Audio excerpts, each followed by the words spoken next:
بسم اللہ الرحمن الرحیم. حنیف سعید کی ادبی دنیا میں آپ کو خوش آمدید کہتے ہیں، اور آپ جانتے ہی ہیں کہ یہ Adabi Duniya Pakistan aesthetic hair transplant centre کے تعاون سے آپ کی خدمت میں سجائی جاتی ہے. ناظرین، ہماری آج کی ادبی دنیا کا موضوع ہے شاعری میں رومانوی اور نسائی رجحانات، اور اس موضوع پر ہم نے ایک گفتگو کرنے کے لیے ایک بہت ہی خوشنما، خوش شکل، خوش گفتار شاعرہ کو جو ہے وہ دعوت دی ہے، جن کے دو مجموعہ کلام آ کر جو ہیں ان کے اس رومانوی اور نسائی رجحانات کی جو ہے تو بے تحاشا عکاسی کر چکے ہیں. آپ کا پہلا مجموعہ کلام لڑکیاں ادھوری ہیں، اور دوسرا عشق جینے کا ایک سلیقہ ہے. بہت ہی پسندیدہ ادبی حلقوں میں بہت ہی پسندیدہ اور قدر کی نگاہ سے دیکھا گیا، اور خاص طور پہ نوجوان نسل نے بھی اس کو بہت پڑھا اور سراہا. جی ہاں، بالکل بلا وقت ضائع کیے میں اپنے معزز مہمان سے آپ کا تعارف کرانا چاہوں گا. ہمارے درمیان موجود ہیں محترمہ فرحت زاہد صاحبہ. محترمہ، حنیف سعید کی ادبی دنیا میں آپ کو خوش آمدید کہتے ہیں. تھینک یو سو مچ جی، thank you for having me. پہلے تو یہ بتائیے، آپ کی کتاب لڑکیاں ادھوری ہیں، یہ ادھوری سے آپ کا کیا مطلب ہے؟ لڑکیاں تو پوری ہوتی ہیں نا، یا تو مطلب پوری ہوتی ہیں یا پھر نہیں ہوتی ہیں. بالکل صحیح کہہ رہے ہیں ادھوری آپ. لڑکی کیا ہوتی ہے؟ بالکل ہاں، صحیح کہہ رہے یا ہیں یوں آپ. اس کو یوں کہہ لیں کہ ادھوری لڑکی کیا ہوتی ہے؟ اس کا جواب میں کئی طرح سے دے سکتی ہوں. پہلی بات تو یہ کہ جب یہ مجموعہ میرا آیا تھا اس وقت آئی واز کوائٹ ینگ. میں بھی اس وقت ایک لڑکی تھی. اب مجھے لگتا ہے کہ میں لڑکی اب تو شاید نہیں ہوں، ایک مکمل عورت اب ہوں. لیکن اس وقت جب یہ مجموعہ میرا آیا تھا، اب سے کوئی 20-25 سال پہلے 96 میں شائع ہوا تھا، اور یہ شبنم رومانی صاحب نے چھاپا تھا کراچی سے. اور اس کے بعد دوسرا اس کا جو ایڈیشن ہے وہ ماورا والوں نے چھاپا. تو بہرحال اس کا جو نام ہے نا، وہ نام اس وقت کیونکہ میں ایک جیسے ایک عمر کا وہ حصہ تھا کہ میرے اندر ایک ہیجان سا تھا، ایک مطلب سوالات بہت تھے میرے اندر، اور اس چیز کو لے کے بہت سے سوالات تھے اور بہت کیوریوسٹی تھی اس چیز کو لے کے کہ ہماری جو ہمارا معاشرہ ہے یا اوور آل ایون پوری دنیا میں عورت جو ہے اس کے ساتھ یہ ناانصافی کیوں ہے پوری دنیا میں ہے. میں تو یہ کہوں گی کہ پوری دنیا میں ہے. پاکستان ہمارے یہاں زیادہ ہے کہ ہمارے یہی ناانصافی، ہم سمجھتے ہیں کہ ہمارے ہاں، لیکن یہ اوور آل ہے، یعنی کہ ہم حقوق نسواں کی بات کی طرف جا رہے ہیں. جی بالکل بالکل. تو اور پھر ہمارے ہاں تو کچھ تھوڑا زیادہ ہی ہے، ایک قدم بڑھ کے ہمارے ہاں. تو یہ جو میرے اندر ایک بات تھی نا، جو دبی ہوئی چنگاری تھی، اور جو میری شاعری میں بھی آئی، اور کئی نظمیں بھی میری کتاب میں، اس وقت کتاب نہیں ہے میرے پاس ورنہ میں وہ 1-2 نظمیں وہ سناتی آپ کو. تو وہ جو ایک سوشل انجسٹس کی بات تھی نا، وہ مجھے اندر سے جو مجھے پریشان کر رہی تھی، تو وہ میں نے ایک احتجاج اپنا ریکارڈ کروایا شاعری کے تھرو، شاعری کے پلیٹ فارم سے. اس کا یہ مطلب سمجھا جائے کہ آپ کی شاعری میں مطلب ایک جرأت مندانہ جو ہے تو وہ اظہار بھی ہوگا، اور کچھ بغاوتی جو ہیں تو وہ بغاوت اتنی نہیں تھی.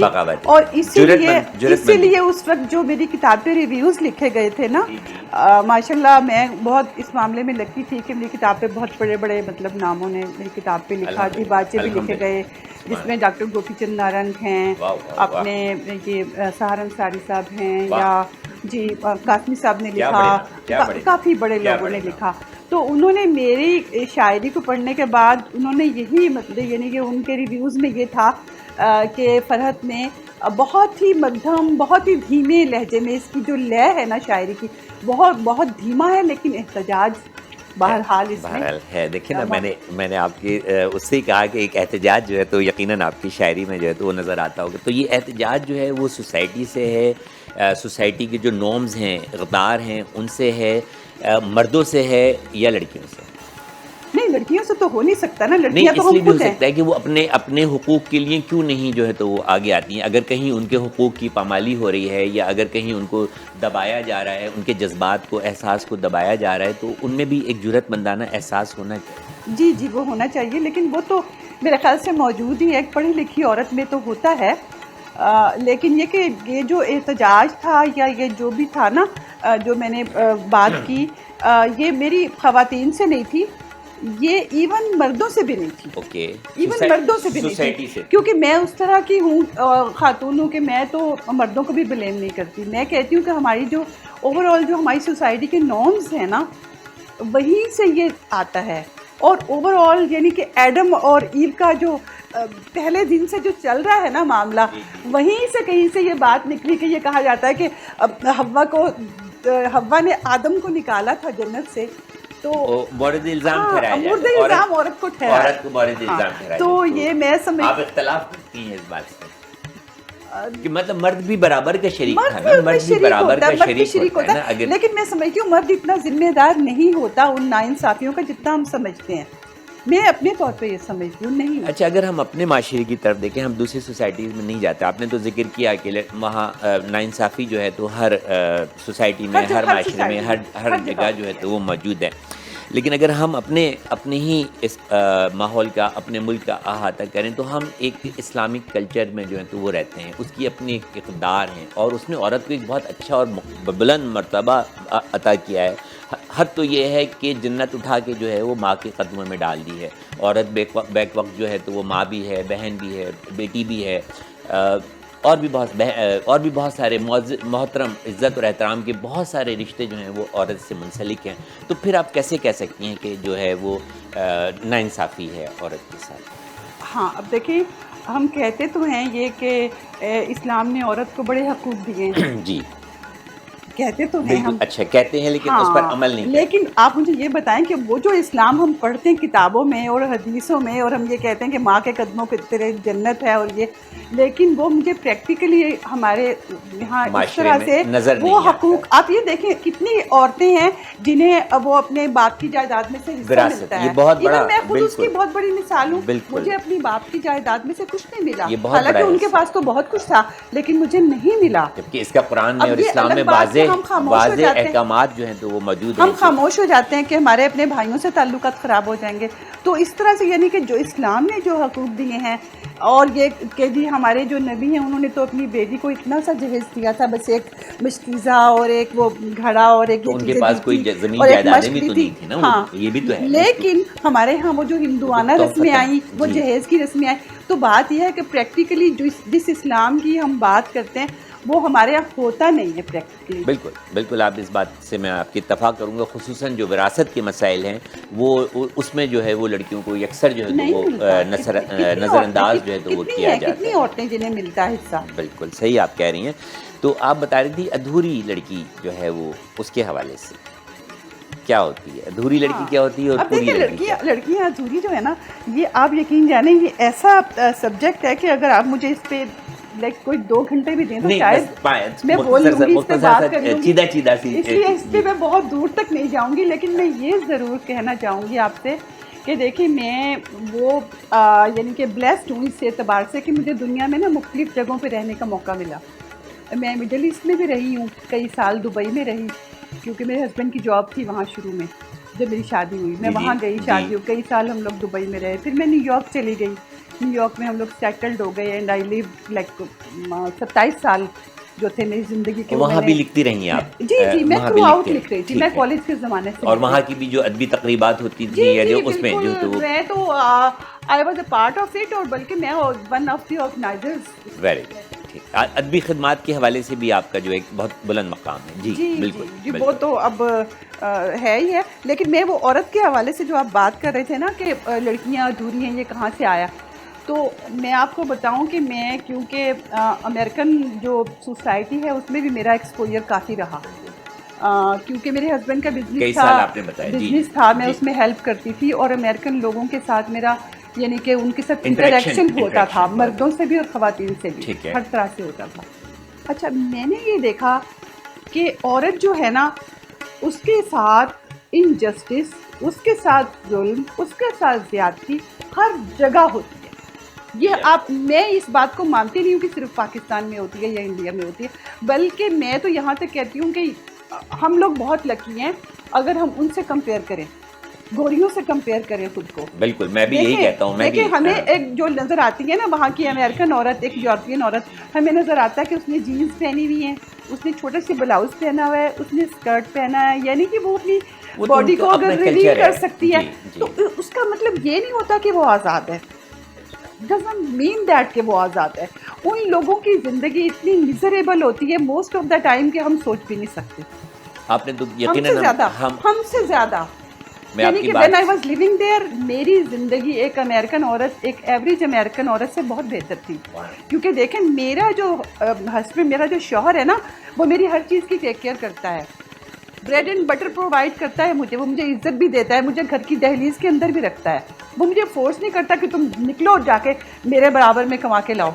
لیکن ایک امریکن عورت کو یہ سب چیزیں نہیں ملتی, اس لیے وہ زیادہ مظلوم ہیں, وہ زیادہ ادھوری ہیں ہم سے. اچھا لیکن اگر ہم اپنے معاشرے میں بھی دیکھیں تو اس کو ہم کہتے ہیں کہ ہماری میل ڈومیننٹ سوسائٹی ہے, مطلب مرد کی جو ہے وہ حاکمیت ہے. تو آپ کس حد تک اس سے جو ہے وہ اختلاف کرتی ہیں یا اتفاق کرتی ہیں؟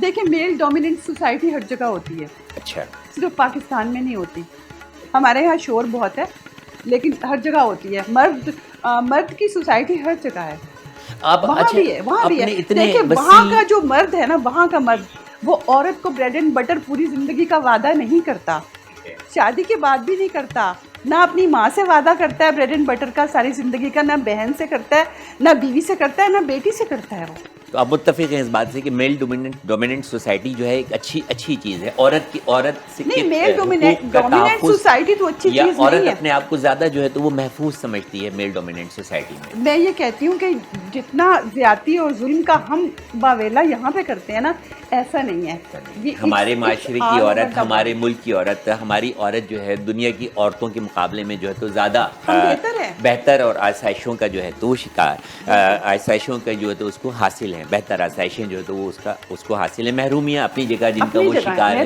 محرومیاں اپنی جگہ, اور اس کے ساتھ کی ناانصافیاں جو ہیں تو وہ اپنی جگہ. تو اس حوالے سے اگر کچھ کہا ہو تو عطا ہو تو پھر بات کو آگے لے کے چلتے ہیں. یہ کسی بھی حوالے سے کچھ کہا ہو, کچھ اپنے کلام کا کوئی بہت میں نے کافی لکھا ہوا ہے, لیکن اس سب جو کلام منتخب کلام آپ پیش کرنا چاہیں, جی بالکل, جی بالکل عطا کریں تاکہ پھر بات کو جو ہے موضوع کو جو ہے وہ آگے بڑھایا جائے. بہت ہی خوبصورت گفتگو ہو رہی ہے. حنیف سید کی دنیا میں محترمہ فرحت زاہد ہمارے ساتھ موجود ہیں, بلند پایہ شاعرہ ہیں, بڑی سیاحت دنیا کی کر چکی ہیں اور ہر خطے کی عورت کا مشاہدہ جو ہے وہ اپنی آنکھوں سے کیا ہے, اور پھر اپنے اس مشاہدے کی بدولت انہوں نے جو قلم بند کیا ہے وہ کچھ اس کا اظہار جو ہے انہوں نے اپنی شاعری میں کیا, جو کہ جرأت مندانہ بھی نظر آتی ہے, اور کہیں کہیں جو ہے تو وہ رومانوی بھی نظر آتی ہے, اور کہیں جو ہے تو وہ اس میں نسوانیت کے جو عنصر ہیں اور اس کی جو عکاسی ہے وہ بھی جو ہے تو وہ نظر آتی ہے. تو سنتے ہیں تو پھر پتہ چلتا ہے کہ میں اس حوالے سے کچھ شعر بالکل عطا سناتی ہوں کہ حق مہر کتنا ہوگا واہ بتایا نہیں گیا.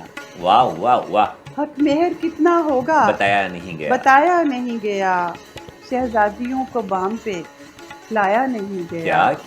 کیا شہزادیوں کو بام پہ لایا نہیں گیا. کمزور سی حدیث سنا دی گئی کوئی, کمزور سی حدیث سنا دی گئی کوئی, انصاف کا ترازو اٹھایا نہیں گیا. انصاف کا ترازو اٹھایا نہیں گیا, اور پیالے میں پیاس اور دریچے میں چاند تھا. واہ. پیالے میں پیاس اور دریچے میں چاند تھا. کیا کہہ وہ سو رہا تھا مجھ سے جگایا نہیں گیا. واہ واہ واہ. وہ سو رہا تھا مجھ سے جگایا نہیں گیا. اور دو تین شعر اسی طرح کے اور ہیں اسی پس منظر میں کہ بہت محدود ہوتی جا رہی ہوں, بہت محدود ہوتی جا رہی ہوں, میں اپنے گھر میں کھوتی جا رہی ہوں. واہ واہ واہ. گھر میں کھوتی جا رہی ہوں, میں اپنے گھر میں کھوتی جا رہی ہوں. محبت منتقل ہونے لگی ہے, محبت منتقل ہونے لگی ہے. میں اب بچوں کی ہوتی جا رہی ہوں. کیا کہنے بچے ہو جاتے ہیں تو عورت شوہر سے محبت کرنا کم کر دیتی ہے یا منتقل کر دیتی ہے اپنی محبت کو. بچوں کی ہوتی جا رہی ہوں. ٹھیک ہے. کبھی جو ماں سے سن کر ہنس پڑی تھی, کبھی جو ماں سے سن کر ہنس پڑی تھی, انہی باتوں پہ روتی جا رہی ہوں. انہی باتوں پہ روتی جا رہی ہوں. کسی شعر میں اگر اس کا نام بھی آ جائے تو جو ہے ماں کا لفظ بھی استعمال ہو جائے تو وہ شعر جو ہے تو وہ بلندیوں کی سطح پر پہنچ جاتا ہے. اچھا، زمانے طالب علمی سے آپ شاعری کر رہی ہیں، کرتی رہی ہیں، اور بہت اچھا کر رہی ہیں، بہت ایکٹیو ہیں، اور بہت کچھ آپ نے کہا بھی ہے. تو اتنے عرصے میں ہم جو دیکھتے ہیں کہ لوگوں کے 10 12 مجموعے کلام یا اس سے بھی زیادہ جو ہے تو وہ منظر عام پر آتے ہیں. جب آپ کی شاعری کی طرف نظر ڈالتے ہیں یا تو آپ کے 2 مجموعہ کلام جو ہے وہ منظر عام پر آئے ہیں، گو کہ بہت مطلب پائے کے ہیں. تو اتنی کم کیوں آپ نے منتقل کیا لوگوں کو، باقی اپنے پاس رکھا ہوا ہے سنبھال کے؟ ہاں نہیں، یہ بھی بہت اچھا سوال ہے. ویسے کتنا کچھ کہا ہے تو وہ بہت اچھا پہنچائیں سوال ہے لوگوں تک واقعی. لیکن اس میں یہ ہے کہ وہی بات ہے کہ ایک عورت ہونے کے ناطے نا ہماری ذمہ داریاں بہت زیادہ ہوتی ہیں. تو میں یہ خود اپنے آپ سے بھی کبھی کبھی مجھے اندر ایک بھوک سی اٹھتی ہے کبھی کہ جتنا مجھے لکھنا چاہیے تھا وہ میں نہیں لکھ پائی. لکھا تو آپ نے بہت، اس کو کمپائل اور اسے کمپائل بھی نہیں کر پائی، اور دونوں کتابوں میں گیپ بھی بہت آیا. یعنی کہ میں اپنی شاعری کو اتنا وقت نہیں دے پائی جتنا مجھے دینا چاہیے تھا. اور میں اس کا اعتراف بھی کرتی رہتی ہوں کہ میں نہیں وقت دے پائی، کیونکہ ایک اپنی مزاج ہوتا ہے نا، اپنی طبیعت ہوتی ہے. میری طبیعت ایسی کہ میرے اگر گھرداری میں گھر ہستی میں اگر 1 انچ کا بھی تھوڑا سا فرق آ جائے نا میرے ایبسنس سے، تو میں اپنی پرائرٹی جو ہے، میری جو پرائرٹی ہے نا، میں اسے ایک اچھی عورت کی جو ہے وہ یا بیوی کی، ماں کی جو ہے وہ پہچان، میں اپنی پرائرٹی کو نا چھوڑ نہیں سکی. گھر جو ہے وہ عورت کی وہ میں اسے پرائرٹی لے کے ہے. چلی، اور الحمدللہ اللہ کا بڑا کرم ہے کہ میں اس میں کامیاب بھی رہی. اللہ کا شکر ہے. بالکل. اور کیونکہ عورت ہی ہے جو گھر کو بناتی ہے، گھر کو سنوارتی ہے، سجاتی ہے، اور عورت ہی ہے جو یہی وجہ ہے، ورنہ میرے بھی وہ گھر کو بگاڑتی ہے، خواہ وہ گھر میں رہنے والی عورت ہو یا گھر سے باہر رہنے والی کوئی عورت ہو. ورنہ میرے بھی 8-10 مجموعے آ چکے ہوتے، اور میں بھی آل اوور دا ورلڈ میں بھی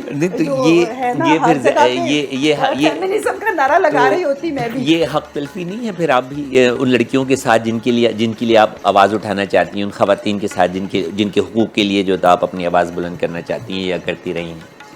یہ بھی تو ایک ناانصافی ہے نا، اتنا کم ان کے لیے کہنا یا اس کو چھپا کے رکھ لینا یا محدود کر لینا. چھپا کے تو کبھی نہیں رکھا. اچھا، وہ کہیں نہ کہیں جو ہے تو سوشل میڈیا اچھا، اس پہ آپ اپنے رضا آج غزل ہوتی ہے ہم کل ڈال دیتے ہیں، اور وہ 1 منٹ میں سارا رسپانس جو ہے پوری دنیا سے آ بھی جاتا ہے. آپ نے کہا کہ غزل ہوتی ہے، غزل لکھی جاتی ہے یا ہوتی ہے، کیا ہوتا ہے؟ نہیں، غزل ہوتی ہے. جی، غزل ہوتی ہے. جی. کیسے ہوتی ہے؟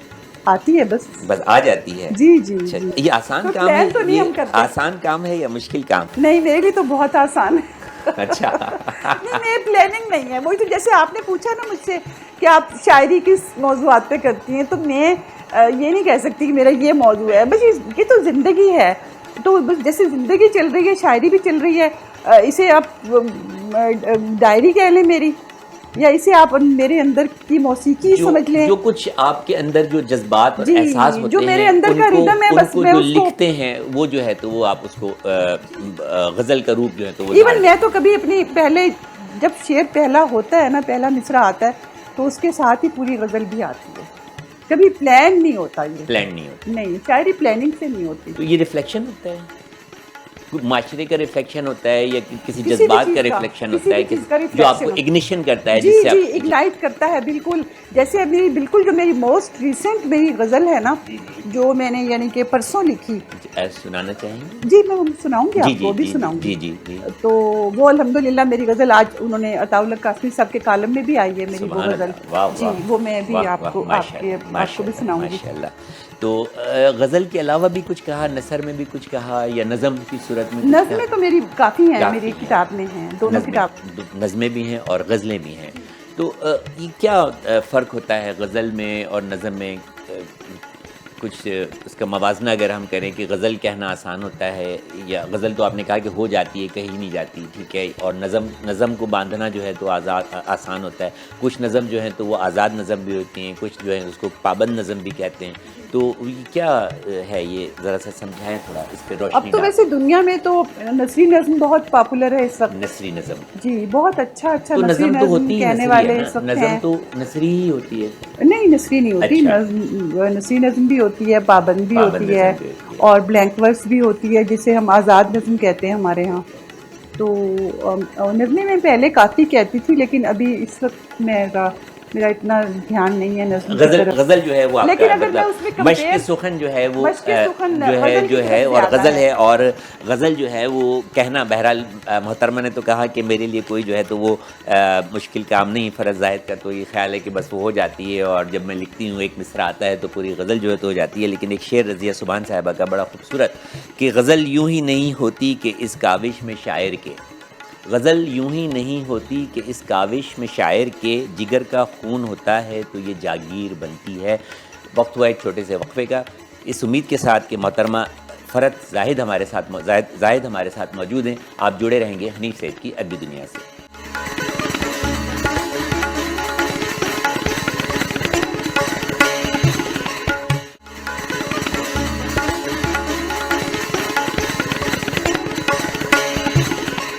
حنیف سید کی ادبی دنیا میں ایک مرتبہ آپ کو پھر خوش آمدید کہتے ہیں، اور آپ جانتے ہی ہیں کہ یہ Adabi Duniya Pakistan aesthetic hair transplant centre کے تعاون سے آپ کی خدمت میں سجائی جاتی ہے.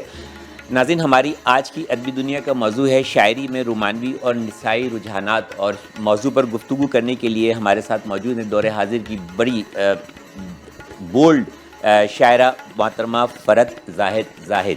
محترمہ فرت زاہد سے بڑی سیر حاصل گفتگو ہو رہی ہے. خصوصاً انہوں نے لکھا لڑکیوں کے حوالے سے، خواتین کے حوالے سے، ان کے مسائل کے حوالے سے.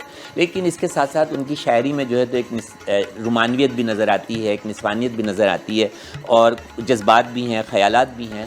تو مطلب میں یہ جاننا چاہوں گا کہ یہ جو نسوانی جذبات کی عکاسی ہوتی ہے، یہ صرف ایک عورت ہی کر سکتی ہے یا مرد شاعر بھی جو ہیں تو وہ اس جذبات کی عکاسی کرتے ہیں؟ نسوانی جذبات کی عکاسی؟ نہیں، میرا سوال شاید آپ سمجھ نہیں پائیں کہ جیسے پروین شاکر ہماری ایک بڑی قداور جو ہے تو وہ شاعرہ، جیسے مطلب جن کی اس سے کوئی انکار ممکن نہیں. بالکل ٹھیک ہے بالکل، نا. تو میری ان کے بارے میں پسندیدہ شاعرہ، تو میری بھی پسندیدہ شاعرہ.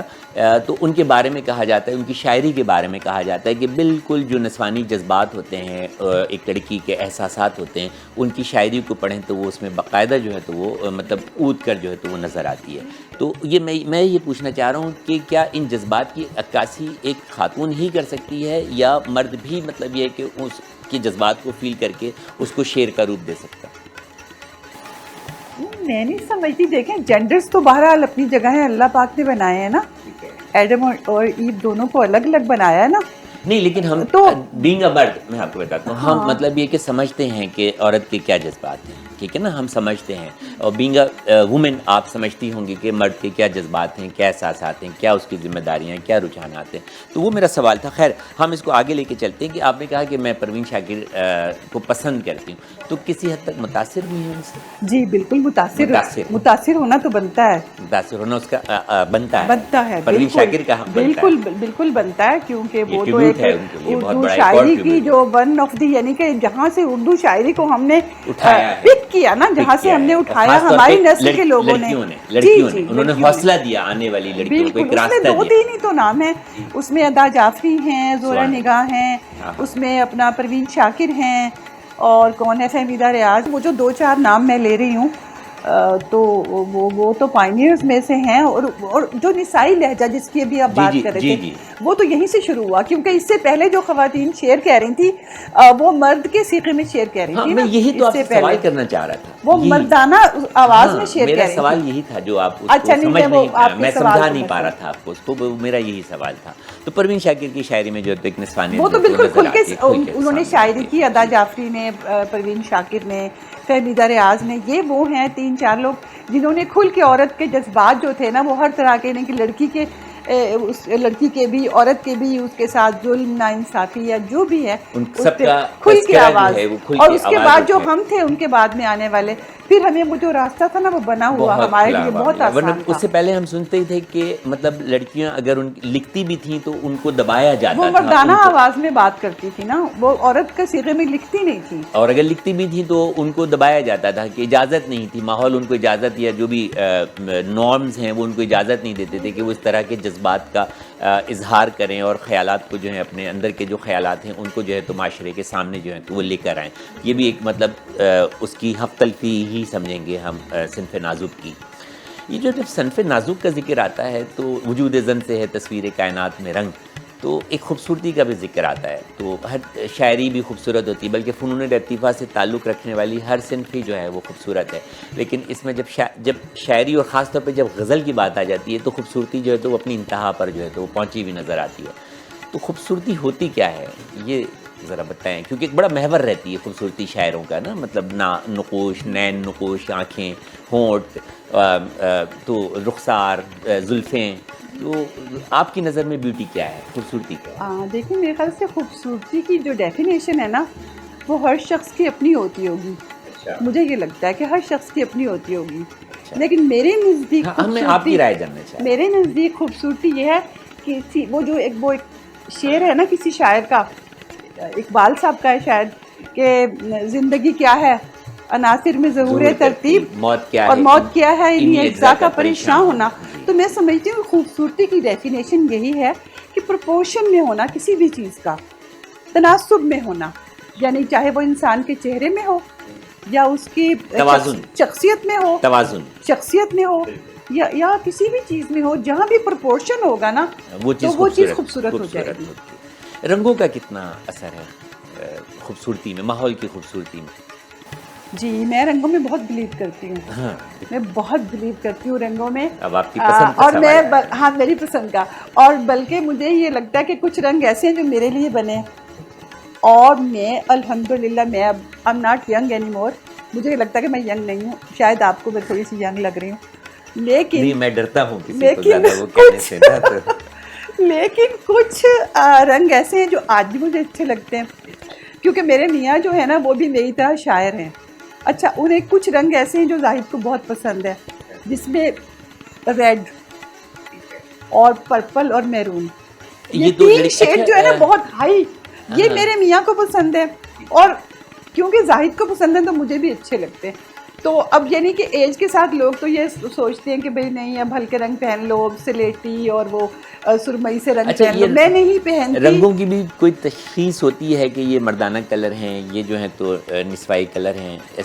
ہوتی تو تھی لیکن اب نہیں رہی. اب نہیں رہی ہوتی تھی. اچھا اب تو جیسے ہم مردوں کو بھی دیکھتے ہیں، رنگ تو رنگ ہی ہے نا، مطلب رنگ تو رنگ ہے جو جس کو اپیل کرے، جو جس پہ سوٹ کرے، جو جس پہ سوٹ کرے. نہیں کرنا چاہیے کہ یہ گلابی رنگ جو ہے یہ اگر میں گلابی رنگ میں پہن لوں تو مطلب یہ کہ آپ کو کوئی اعتراض نہیں ہوگا یا کسی کو بھی. میری بیگم بہت اعتراض کرتی ہے. اصل میں مسئلہ یہ ہے کہ وہ میرے کپڑوں کے کلرز پہ جو ہے تو وہ بہت اعتراض کرتی ہے. اچھا میں نے پہنا ہوا تھا کل ریڈ کلر پہنا ہوا تھا، میرون کلر کا پہنا ہوا تھا. اور بلکہ مجھے یہ لگتا ہے کہ ریڈ جو ہے نا وہ میرا لکی کلر ہے. اچھا تھوڑے سے مشترکہ جو مسائل ہیں خواتین کے، ایک تو آپ نے بتا دیا کہ جائیداد کا مسئلہ ہے، ان کو جو ہے تو اس میں سے حصہ نہیں دیا جاتا، ان کو دبا کے رکھا جاتا ہے. لیکن آپ نے اس بات کا بھی ادراک کیا ہے کہ جو ہے وہ بریڈ اینڈ بٹر جو ہے تو وہ مرد کی ذمہ داری ہے، وہ بھی ساری چیزیں. لیکن اس کے باوجود بھی آپ دیکھتے ہیں کہ اور بھی بہت سارے جو ہیں تو وہ مسائل ہیں، مشترکہ مسائل ہیں. مثال کے طور پہ بہت ساری خواتین ایسی ہیں جن کے ہسبینڈ کام نہیں کرتے ہیں، نشہ کرتے ہیں یا اور دیگر برائیوں میں جو ہیں تو مبتلا ہوتے ہیں، اور ان کو اپنا گھر چلانے کے لیے، اپنے بچوں کو پالنے کے لیے جو ہے تو خود جو ہے تو باہر نکلنا پڑتا ہے، اور گھروں میں جو ہے تو وہ مطلب کام بھی کرنا پڑتا ہے، کارخانوں میں بھی کام کرنا کوئی بری بات نہیں ہے، عورت کو مرد کے شانہ بشانہ کام کرنا چاہیے. لیکن اس مجبوریوں میں اور محرومیوں کے تحت آ کے گھر سے نکلنا، اس کو آپ کس نظر سے دیکھتے ہیں؟ اس میں آپ مرد کو کتنا قصوروار ٹھہراتے ہیں؟ میرا سوال ہے. نہیں ہم مرد کو صرف مرد کو تو نہیں ہم قصوروار ٹھہرا سکتے. بات یہ ہے کہ بعض دفعہ معاشرے میں اپرچونیٹیز نہیں ہوتی کام کی. جیسے پڑھے لکھے لڑکے ہمارے آج کل ڈگریاں لے کے گھوم رہے ہیں، انہیں کام نہیں مل رہا. اب اگر ان کی جو بیگم صاحبہ وہ جاتی ہیں باہر، انہیں کام مل جاتا ہے تو وہ کر لیں. یعنی کہ اس میں کوئی وہ کمپلشن نہیں ہے. اور عورت گاڑی کے دو پہیے ہیں، جسے بھی موقع ملتا ہے وہ نکل جائے اور گھر کی ٹیبل پہ جو کھانا آنا چاہیے. ٹھیک ہے بالکل ایسے آپ کی بات سے میں اتفاق کرتا ہوں. مرد اور عورت گاڑی کے دو پہیے ہیں، اور اگر کسی کوئی ایک پہیہ ویک بھی ہے تو دوسرا پہیہ جو ہے تو وہ اس کو سہارا دے کے زندگی کی گاڑی کو جو ہے تو وہ لے کے آگے چلتے رہنا چاہیے. بالکل کچھ کلام گفتگو تو ہوتی رہے گی اور بڑی زیادتی ہو جائے گی کہ اگر آپ سے آپ کا خوبصورت کلام، بلکہ آپ نے ذکر کیا تھا کہ ابھی جو تازہ غزل آپ کی ہے اگر وہی عطا ہو جائے وہی سنا دوں یا پہلے اس سے پہلے جو آپ کا دل چاہے، جو آپ کو پسند ہو. جو ایک غزل آپ کو سناتی ہوں، اس کے بعد وہ والی تازہ غزل بھی سناتی ہوں. ایک غزل جو میری کتاب میں شامل ہے یہ میں سناتی ہوں آپ کو کہ یاد آتے ہی رہے دل سے نکالے ہوئے لوگ، واہ، یاد آتے ہی رہے، یاد آتے ہی رہے دل سے نکالے ہوئے لوگ، کس کی میراث تھے اور کس کے حوالے ہوئے لوگ، واہ واہ واہ واہ، کس کی میراث تھے اور کس کے اور کس حوالے کے حوالے ہوئے لوگ، اول اول تو ہماری ہی طرح لگتے تھے، اول اول تو ہماری ہی طرح لگتے تھے، منصب عشق پہ آئے تو نرالے ہوئے لوگ، کیا کہنے، منصب منصب عشق پہ آئے تو نرالے تو ہوئے، نرالے ہوئے لوگ، واہ، اور جانے کی سمت انہیں تلخی دوراں لے جائے، جانے کس سمت انہیں جانے کی سمت انہیں تلخی دوراں لے جائے، سبحان اللہ، سبحان اللہ، اپنی پہچان کو نیزوں پہ اچھالے ہوئے کیا لوگ، کہنے، کیا کہنے، کیا اپنی لفظوں کی پہچان بنائی کو ہے، کیا خیالات کی اونچائی نیزوں ہے، پہ واہ اچھالے ہوئے لوگ، شہر آشوب میں آنسو کی طرح پھرتے ہیں، واہ واہ واہ، شہر آشوب میں آنسو کی طرح شہر پھرتے ہیں، آشوب میں آنسو خوبصورت، کی طرح کیا پھرتے اچھا کہا، ہیں، کیا اچھا کہا، ہائے وہ لوگ کسی خواب کے پالے ہوئے ہاں لوگ، ہاں ہاں، کیا خوبصورت، ہائے وہ کیا لوگ خوبصورت، کسی خواب کے پالے ہوئے یہ لوگ، اور ایک رتائی کے خوشبو کی طرح پھیل گئے، ایک رتائی کی ایک خوشبو، رتائی کے خوشبو کی طرح پھیل گئے، اور پھر وقت کی موجوں کے حوالے ہوئے لوگ، کیا کہنا، کیا کہنا، یاد آتے ہی رہے دل تو سے اس میں تو نکالے بڑا ہوئے ایک لوگ، ایک درد مندانہ جو ہے تو وہ آپ کا لہجہ نظر آتا ہے، مطلب لوگوں کے لیے، مطلب ان کے دکھ درد اور غم اور یا محبت میں بھی اگر ان پہ جو بیتتی ہے تو بڑا ایک درد مندانہ جو ہے تو وہ آپ کا لہجہ اس میں نظر آتا ہے، تو ایک درد بھرا دل بھی رکھتی ہیں آپ، محبت بھرا دل تو رکھتی ہیں لیکن درد بھرا دل بھی رکھتی ہیں۔ اب میں وہ جو تازہ غزل جی کی بات بالکل، چل رہی تھی عطا وہ ہو سنا جائے، دوں جی آپ کو؟ بالکل عطا ہو جائے، عطا ہو جائے، یہ جو غزل ہے نا تازہ، اسے ذرا اس وقت جو ہمارے ملک میں چل رہے ہیں معاملات جو چل رہے ہیں، اختلاف نہ ہو، جی نہیں کوئی ایسا کچھ نہیں ہے، تو پروگرام اس بند کے ہونے کا پس خطرہ منظر میں، ہوتا ہے، اس کے پس منظر میں، یعنی کہ میں اپنا ذہنی پس منظر آپ کو بتا رہی ہوں کہ جو نہ کرنا تھا کر گئے صاحب، جو نہ کرنا تھا کر گئے صاحب، ہم محبت سے ڈر گئے صاحب، ہم محبت اس سے قدر چھوٹے ڈر گئے بہر میں آپ نے کتنی بڑی صاحب، بات کہی، کیا کہیں، سانس لیتے ہیں عادتاً ورنہ، سانس لیتے ہیں عادت، سانس لیتے ہیں عادتاً ورنہ، لوگ اندر سے مر گئے صاحب، لوگ اندر سے مر گئے صاحب، اور شہر خالی ہے دل بھی خالی ہے، شہر خالی ہے دل بھی خالی ہے، دل بھی خالی ہے، خواب میرے کدھر گئے صاحب، واہ واہ واہ، خواب میرے کدھر گئے صاحب، اور وہ جو وارث تھے ان زمینوں کے، وہ جو وارث تھے ان وہ جو وارث تھے ان زمینوں کے، چھوڑ کر کس نگر گئے صاحب، کیا چھوڑ کر کس کس نگر گئے صاحب، کیا کہیں، اور وہ جو قولو قرار تھے فرحت، وہ جو قولو قولو قرار تھے فرحت، ہم بھی ان سے مکر گئے صاحب، کیا کہنا، کیا ہم بھی کہنا، ان سے اس کا مکر پہلا شعر اگر گئے، مطلب دوبارہ سے وہ عرض جو ہو، قولو قرار تھے فرحت، ہاں اس کا مطلب تھا کہ جو نہ کرنا تھا کر گئے صاحب، ہم محبت سے ڈر گئے صاحب، اور سانس لیتے ہیں عادتاً ورنہ، لوگ اندر سے مر گئے صاحب، یعنی کہ زندگی جو ہے وہ بس گزاری جا رہی ہے، جی نہیں جا رہی، زندگی کو جیا نہیں جا رہا، جو ماحول ہمارے سراؤنڈنگ یعنی میں کہ ہے، ہم آپ نے اس کی عکاسی کی ہے کہ اپنی لوگ سوچ کے جی اعتبار سے لوگ زندہ تو ہیں بظاہر، جی چلتے پھرتے جی ہنستے نہیں پا کرتے رہے، لیکن وہ اس زندگی کو جی نہیں پا جی رہے ہیں، نہیں جو پا رہے، کچھ اپنی وہ سوچ کے سوچ کے اعتبار اعتبار سے نہیں جی رہے، پا رہے، اپنے سوچ کے اعتبار سے کہہ لیں، یا جو کچھ وہ کرنا چاہتے ہیں یا زندگی کو جس طرح انجوائے کرنا چاہتے ہیں، وہ فورمز، وہ پلیٹ فارم، وہ سہولیات جو ہیں تو وہ ان کے پاس جو ہیں تو وہ موجود نہیں ہیں، جس کی وجہ سے جو ہے تو وہ جیتے جی جو ہیں وہ مرے ہوئے لوگ ہیں۔ بہت خوب فرمایا۔ ایک رومانوی عنصر بھی آپ کی شاعری میں جو ہے وہ نظر آتا ہے، اس پہ ہم بات کریں گے وقت تاکہ تسلسل نہ ٹوٹے۔ ایک چھوٹا سا وقفہ حنیف سعید کے دو دنیا میں وقت ہوا ایک چھوٹے سے بریک کا، اور اس امید کے ساتھ کہ فرت زاہد ہمارے ساتھ موجود ہیں، محترمہ فرت زاہد صاحبہ ہمارے ساتھ موجود ہیں، آپ ہمارے ساتھ جڑے رہیں گے حنیف سعید کی ادبی دنیا میں۔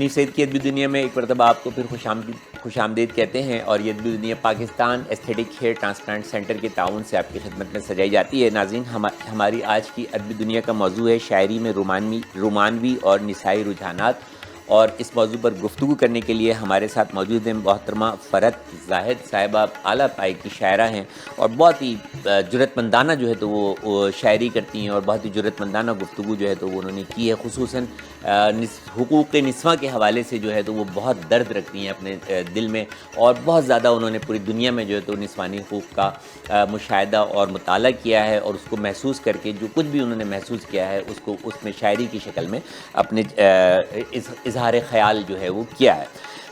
رومانویت آپ کی شاعری میں نظر آتی ہے، جہاں ایک بولڈ اور بہادری بھی نظر آتی ہے، ایک جگہ کہیں رومانویت بھی بہت نظر آتی ہے، جیسے آپ نے یہاں پر کچھ پڑھے، تو یہ آپ کی شاعری کی ضرورت ہے یا آپ کی شخصیت کا حصہ ہے؟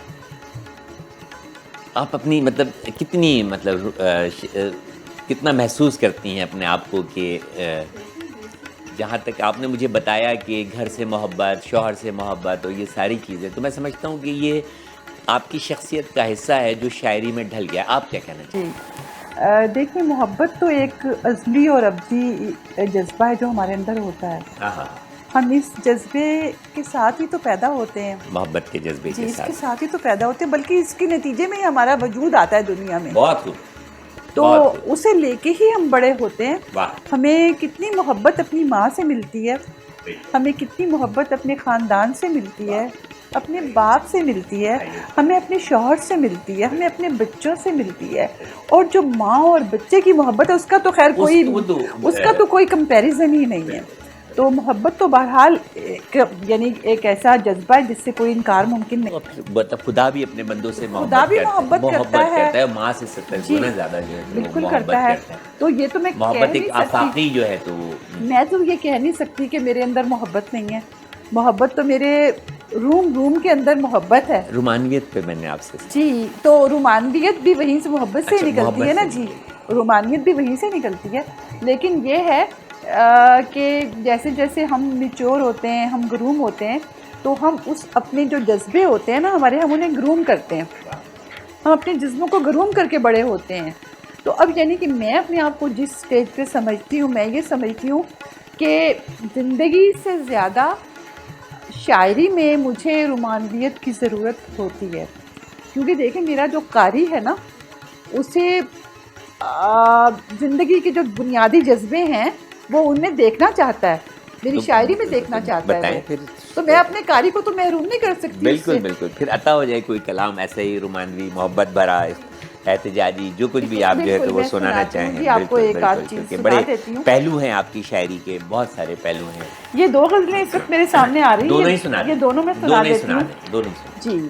ایک تو چھوٹی بہر کی غزل ہے، جیسے ابھی میں نے آپ کو سنائی، وہ زیادہ آسانی سے نوجوانوں کے سمجھ میں بھی آ جاتی ہے۔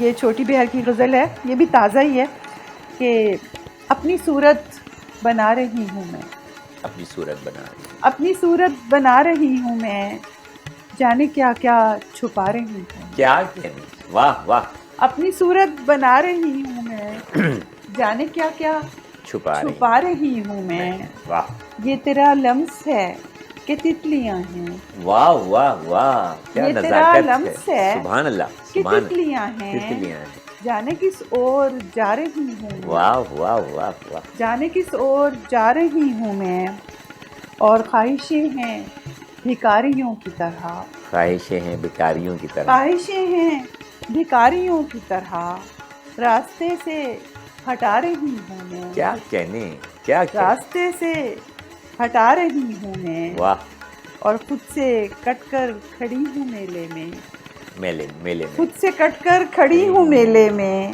سب کی نظروں میں آ رہی ہوں میں، کیا کہنے، کیا سب کی نظروں میں کیا کہنے، آ رہی ہوں میں، اور اپنی صورت بنا رہی ہوں میں، جانے کیا کیا چھپا رہی ہوں میں۔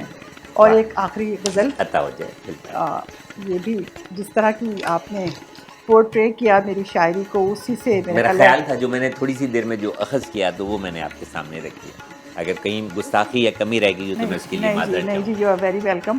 اور اسی پس منظر میں نا ایک غزل